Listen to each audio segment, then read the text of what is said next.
My name is Ryan Murphy, and I'm a former flight attendant for United Airlines and former council representative for the Association of Flight Attendants, CWA, in San Francisco. I'm now an assistant professor of history in women's gender and sexuality studies at Earlham College, and I'm the author of Deregulating Desire, Flight Attendant Activism, Family Politics, and Workplace Justice. Organizing by flight attendants in the 1970s affects the industry today because of the infrastructure they built. Unlike workers in most of the rest of the economy today, flight attendants remain heavily unionized, and that has delivered concrete economic resources. Just 3 weeks ago, at the end of August, flight attendants for United Airlines ratified a new contract where top wages will be in excess of $70,000 a year. And unlike workers in other parts of the economy, say, for example, the restaurant industry, retail, big box stores, where, for example, management can order you to come to work at a moment's notice. If you don't show up for work, you can be fired on the spot. Flight attendants have guaranteed days off in the new contract every month. And if they volunteer to work on busy days, they get paid time and a half, meaning that if you volunteer, for example, to take a trip to Australia on a busy day, you can make in excess of $100 an hour for that entire trip.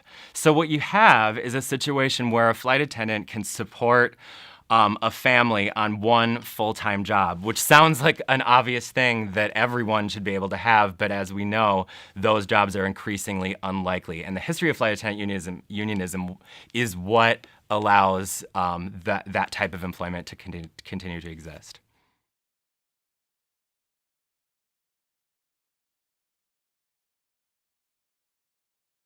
The history of the flight attendant union movement has really been a struggle over sexuality that in many cases was a bitter and emotional struggle, but that also played out around the idea of economic inequality. And as we see today in the presidential election and in the core of national political debate, economic inequality is on center stage.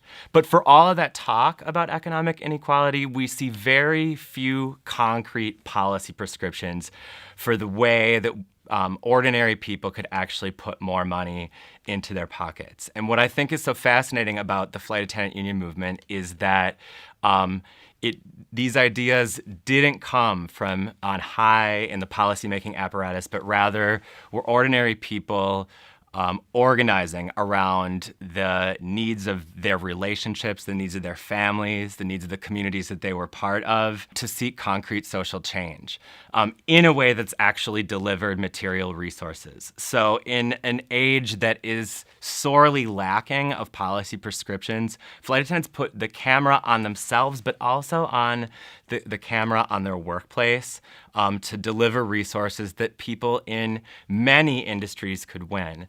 The new cohort of flight attendant hires is still a majority of women. At most airlines, new hires are over 50% people of color with significant LGBT populations.